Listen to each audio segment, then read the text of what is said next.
Te damos gracias, Padre, esta noche por todo lo bueno que hay en nuestras vidas. Sabemos que todo lo bueno que nosotros disfrutamos proviene de ti y que lo recibimos por tu misericordia y por tu bondad inmerecidamente. Así, Señor, el tener esta oportunidad, este tiempo de estar unánimes en un mismo espíritu, buscando presentarte nuestra disposición para ser instruidos, guiados, corregidos. Es también un privilegio y también lo reconocemos como tal y te agradecemos y te entregamos este tiempo sabiendo que será un tiempo delicioso de compartir en tu presencia y de escudriñar tu palabra, donde a través de ella tú nos hablas y tú te revelas, porque anhela nuestro corazón conocerte cada vez más profundamente. Desechamos de esta reunión todo pensamiento, palabra, deseo, organización, proyecto, influencia de hombre que no provenga de tu Santo Espíritu, lo rechazamos. Solamente queremos recibir del Santo Espíritu de Dios, que es el verdadero Maestro, toda la enseñanza que nuestro ser necesita, busca, anhela. Así, Padre, confiadamente nos entregamos a este tiempo con gozo, dándote gracias y alabanzas en el nombre de Cristo Jesús. Amén. Bueno, quiero comentarles que en algunas pláticas anteriores hemos hablado de cosas relativas con lo que vamos a ver el día de hoy.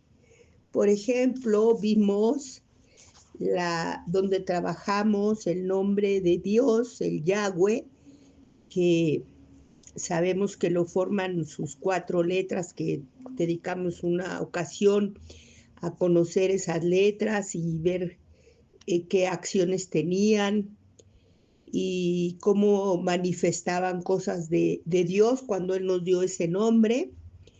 Y también varios que tenemos con relación a el número 7. Tenemos un estudio donde hablamos en general de los números, otro donde hablamos específicamente del número 7, otro donde mencionamos 7 testimonios, otro que menciona 7 misterios, otro que menciona 7 recompensas. Y hoy nuevamente nos referiremos a 7 revelaciones que nos hace Jesucristo en el Evangelio de Juan. Como simplemente como un recordatorio de lo que vimos en el número 7, vimos que ese número se considera también de Dios, número divino, como el 1 y el 3, porque en el número 7 se manifiesta la plenitud y la perfección. Así, cuando Jesús nos menciona 7 veces en el Evangelio de Juan este término, podemos pensar que nos llevó a entender que ahí está la plenitud de todo lo que Él representaba en la tierra, la perfección de los planes de Dios a través de Él. Y bueno, esto, como les menciono, está en el Evangelio de Juan en diferentes capítulos y yo les voy a hacer mención de la cita para que ustedes puedan remitirse ahí si es que desean ver qué dice en un aspecto más amplio. Yo solamente les voy a mencionar las declaraciones que él hizo, atribuyéndose ese nombre con el cual Dios se reveló a Moisés, con el nombre de Yahweh, con esas 4 letras que identificamos como el tetragramatón y que tienen un significado muy profundo, muy difícil de comprender porque tal vez es un poco abstracto para nosotros. Si nosotros lo queremos llevar a la cosa, a la forma más simple de esa comprensión de esas palabras, pues lo podemos hacer, pero cuando Dios se reveló a través de ese nombre, pues tenía una implicación muy espiritual, muy profunda, muy amplia, y es el nombre que para nosotros significa el yo soy, el que soy, en su comprensión completa, pero en realidad es yo soy.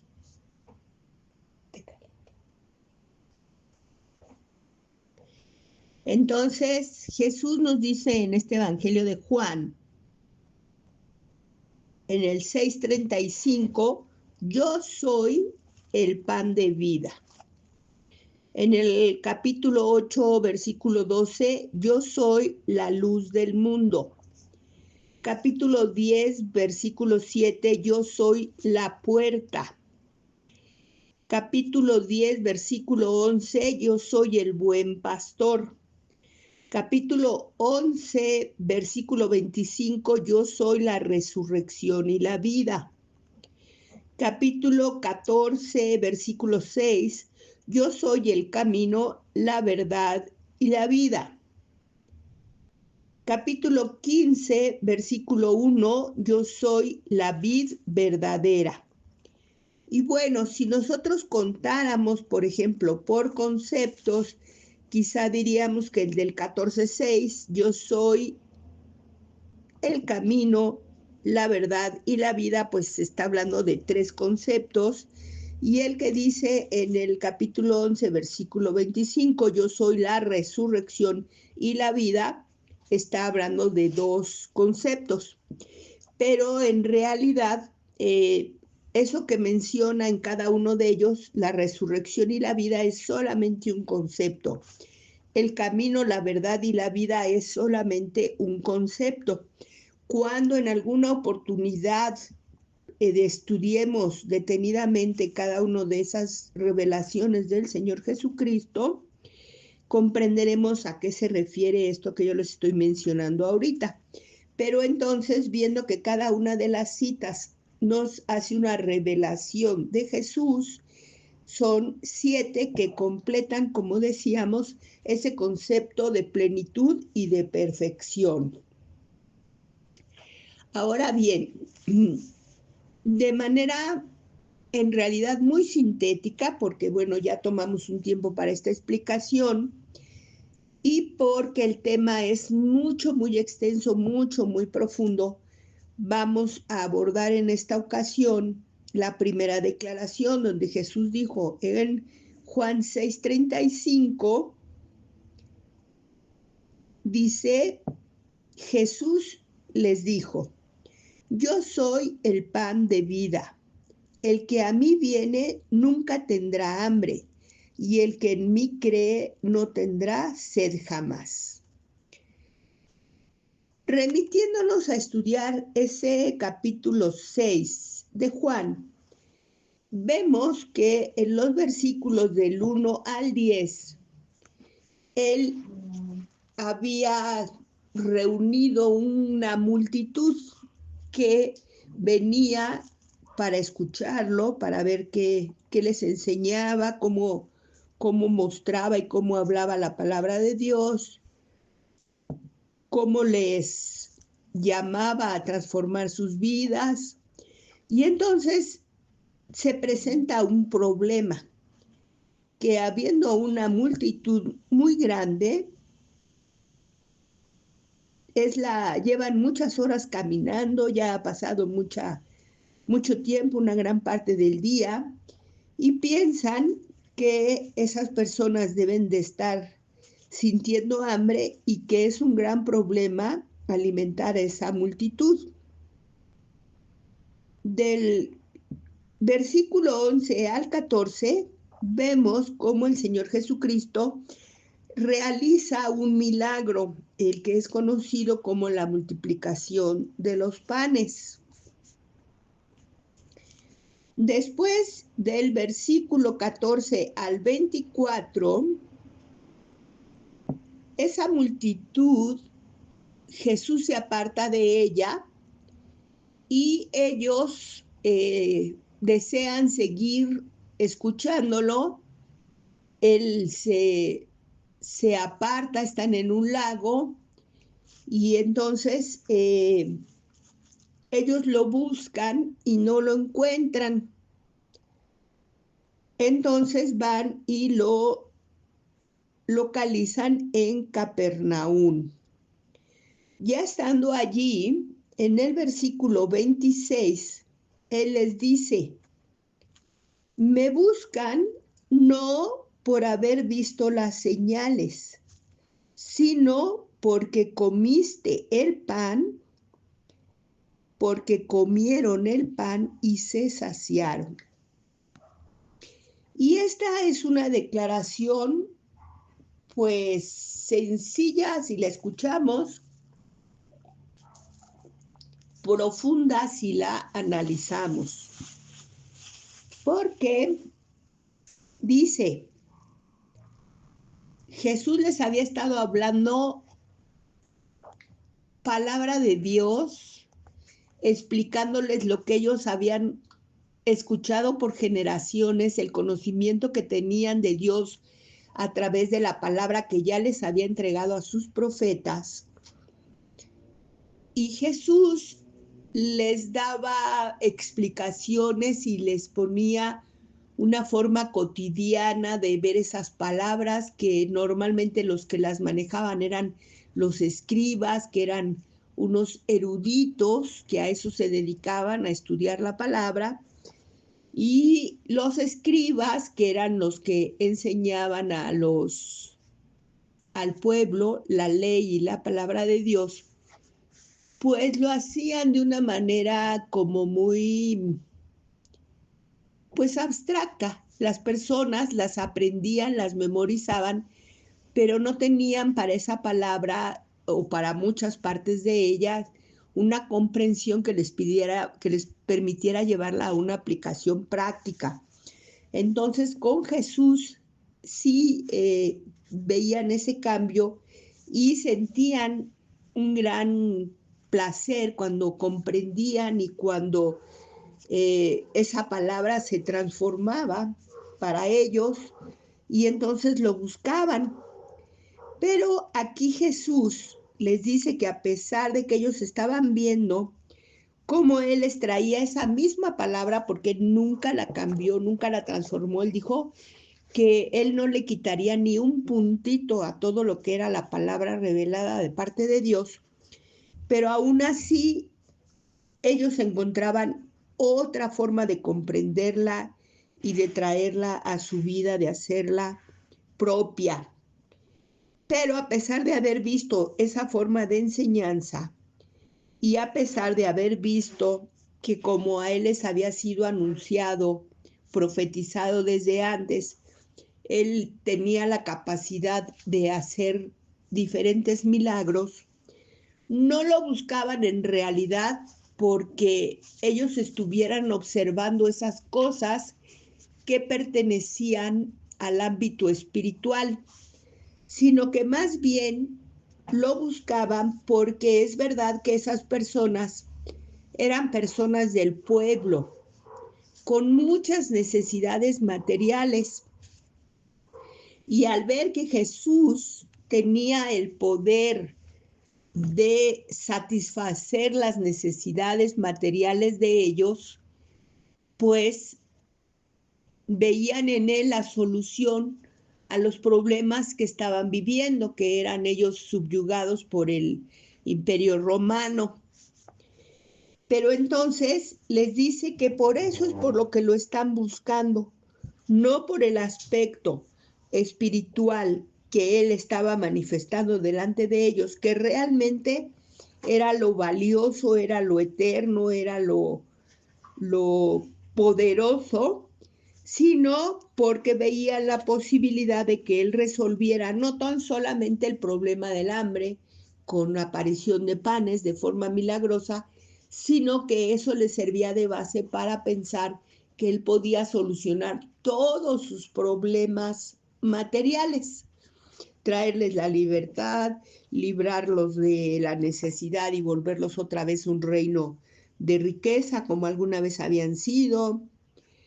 Y entonces Jesús los confronta contra esa forma de percibirlo. Y aquí yo me detuve, a pesar de que es una declaración, como les decía, tal vez muy conocida y muy sencilla, porque creo que nos llama a la reflexión, porque en ese tiempo eso era verdad, eso era lo que el pueblo estaba deseando y buscando en él. Y lo triste es que después de tantos años, de tantas evidencias, de tantas maravillas que nosotros, unas las hemos oído, otras las hemos leído y muchas las hemos vivido, desgraciadamente a veces esa también es nuestra actitud y no buscamos en todas las cosas que nos acontecen esa, esa enseñanza o ese aspecto mucho más profundo, mucho más valioso. Y a veces también Jesús es nuestro Señor porque dependemos de Él y lo vemos a Él como lo mejor para nuestras necesidades materiales. Porque tenemos promesas, porque Él nos cuida, porque Él se manifiesta en nuestra vida con poder, llevándonos por encima de muchas necesidades materiales que nosotros tenemos. Pero aquí Él retoma esa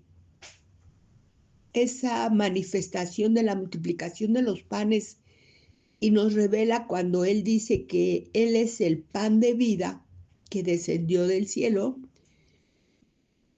para llevarnos a la profundidad de la palabra de Dios y hacernos comprender. Entonces, del versículo 27 al 30, Jesús los invita más bien a buscar la vida eterna. Y en el 30 y 31 les habla, empieza el pueblo a decirle que ellos ya habían recibido pan del cielo en los tiempos del peregrinar por el desierto, cuando iban con Moisés, y que ellos se nutrieron del pan que Dios les enviaba desde el cielo para que ellos se sustentaran todo ese tiempo. Pero Él les confronta y les dice que ese maná, aunque verdaderamente era un pan que Dios les daba y lo enviaba desde los cielos, no era el verdadero pan del cielo, que el verdadero era Jesús, porque Él daba vida al mundo. Así, en el versículo 35 y en el versículo 36, les dice: yo soy el pan de vida. Y poniendo atención en el 35, en la parte segunda, después de que él declara eso, dice: el que a mí viene nunca tendrá hambre, y el que en mí cree no tendrá sed jamás. Ahí ya se está revelando él que satisface necesidades espirituales muy profundas, como es el hambre y la sed espiritual. Ahora bien, adelante de esos versículos, a partir del 36, Dios le sigue dando revelaciones, y en el versículo 47, Él les dice: de cierto les digo, que el que cree en mí tiene vida eterna. Toda todas estas declaraciones las estamos viendo dentro de un tema que él está manejando, que es el del pan, el pan de vida. Posterior a eso, Jesús le sigue hablando y dice que deben de comer su carne y beber su sangre. Y los fariseos desde luego se escandalizan y aún muchos de sus seguidores, de esos miles que habían ido con él a escuchar la palabra primera que les declaró, cuando les dijo que él era el pan de vida, y posteriormente cuando querían escuchar más y él ya los confronta con que él no va a satisfacer en ese momento lo que el pueblo espera. Él no se va a manifestar como ese rey victorioso que los va a libertar de el yugo romano y que con eso les va a traer otra vez su antigua gloria. Que él en ese momento eso lo considera en realidad como algo menos importante que su función principal a la que él vino en ese ministerio, que era a dar vida al mundo, pero vida espiritual, vida eterna. Entonces Jesús empieza a declararles que a través de verlo a él como ese pan del cielo enviado por Dios, del cual deben buscar satisfacer su necesidad, su hambre espiritual, dice que el que come mi carne y bebe mi sangre, hace muchas declaraciones en varios versículos, vivirá para siempre. También dice que al comer y beber tendrá vida eterna o vivirá eternamente, también lo dice en otro versículo. Y también declara que comiendo su carne y bebiendo su sangre, permanecemos en él y él en nosotros. Esto es importante porque muchas veces cuando nosotros escuchamos esa declaración de Jesús de que debemos comer su sangre, comer su carne y beber su sangre, pensamos que quizás se está refiriendo al memorial de la Santa Cena o como algunas otras religiones lo ven, como a un,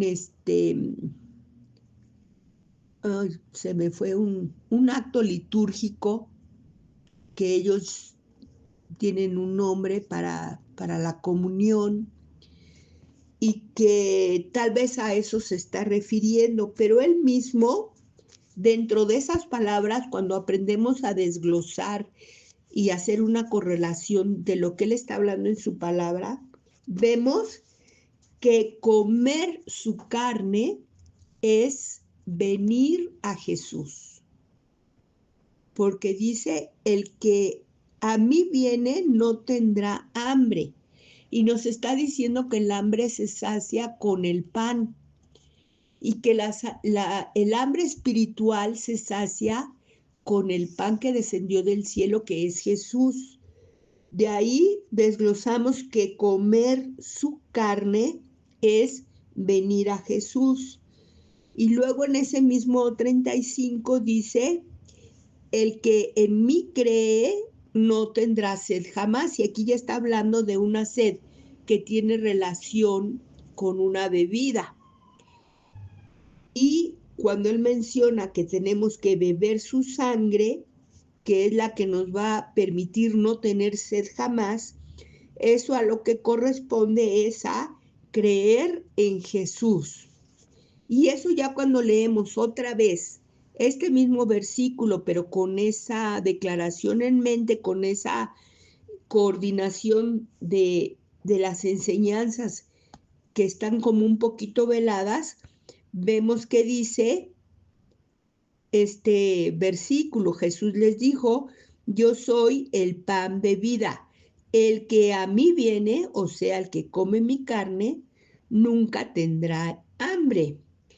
Y el que cree en mí, o sea, el que bebe mi sangre, no tendrá sed jamás. Entonces, esta es una forma muy hermosa de ver cómo lo que nosotros comentamos, que la Biblia misma se explica, se traduce ella misma, no tenemos que ir a cosas en otro lugar, ella misma nos da, pero sí tenemos que estar atentos a buscar los detalles que nos llevan a la comprensión de las cosas que están allí, pero que no están, como dice la misma palabra, están escondidas para que solamente los que escudriñamos, los que estamos desmenuzando esa palabra de Dios, tratando de encontrar las enseñanzas que tiene para nosotros, las vamos a encontrar. Están escondidas de los sabios y reveladas a los simples y sencillos que en realidad le amamos y buscamos esa riqueza, ese tesoro en su palabra. Y entonces, aunque todo este capítulo 6 nos trae muchísimas enseñanzas acerca de Jesús, acerca del comportamiento humano, acerca de las autoridades religiosas, acerca de los enfoques que le damos a la vida, de muchas enseñanzas tiene allí. Para mí la más significativa es esa que nos aclara lo que muchas veces nosotros no comprendemos muy bien, de esa invitación de comer su carne y beber su sangre, que significa venir a Jesús y creer en Él, que es lo que muchos de nosotros ya hemos hecho y que nos da la tranquilidad de que tenemos todo lo que Él promete en los anteriores, que son que viviremos para siempre, que tenemos vida eterna, que permanecemos en Él y Él en nosotros. Entonces a mí me pareció muy valiosa esta enseñanza y espero que sirva también para enriquecer su vida espiritual. Siempre meditando y pensando en que nosotros a veces también caemos en esa actitud, que personas que no tenían tanto conocimiento y tanta revelación del ministerio de Jesucristo, así se enfocaban. Y es triste que nosotros, teniendo toda esa revelación y ese conocimiento, a veces también lo hacemos. Vamos a despedirnos. Precioso Padre, gracias te damos porque necesitamos siempre, Señor, que tú nos traigas a esa realidad de que aún somos demasiada carne, aún estamos demasiado apegados a esta vida, a este mundo, a estas cosas terrenales y materiales que pensamos que de ellas dependemos, que nuestro alimento es el alimento terrenal, que nuestra seguridad es los bienes materiales, que nuestra solución a la soledad es quién está a nuestro lado. Tantas formas en que nosotros pensamos que necesitamos cosas físicas y terrenales para vivir vidas plenas, satisfechos, sin hambre y sin sed jamás. Y tú nos muestras que no, que lo único que necesitamos es poner nuestros ojos en lo valioso, en lo eterno, en el lenguaje, en el conocimiento espiritual que tú nos revelas, en el cual no hay pérdida nunca, siempre hay enriquecimiento, porque siempre hay cosas buenas para nosotros, promesas, declaraciones, enseñanzas, que lo que hacen es satisfacer nuestra necesidad espiritual. Gracias, Padre, porque sin tu guía, sin tu ayuda, no lo lograríamos. Pero tú eres quien más interés tiene en que nuestra vida espiritual sea enriquecida, sea prosperada, para que aprendamos a no depender de lo material y a no tener necesidades fuera de ti, porque cuando nuestra necesidad eres tú siempre estás al alcance de nosotros para darnos y satisfacernos, y como es en tu reino, mucho más allá de lo que nosotros pedimos o podemos entender. Gracias, Padre, otra vez, gozosos de haber estado este tiempo contigo, disfrutando de tu enseñanza, de tu compañía, enriqueciéndonos y satisfaciéndonos. Te damos gracias y te alabamos en el nombre de Cristo Jesús. Amén.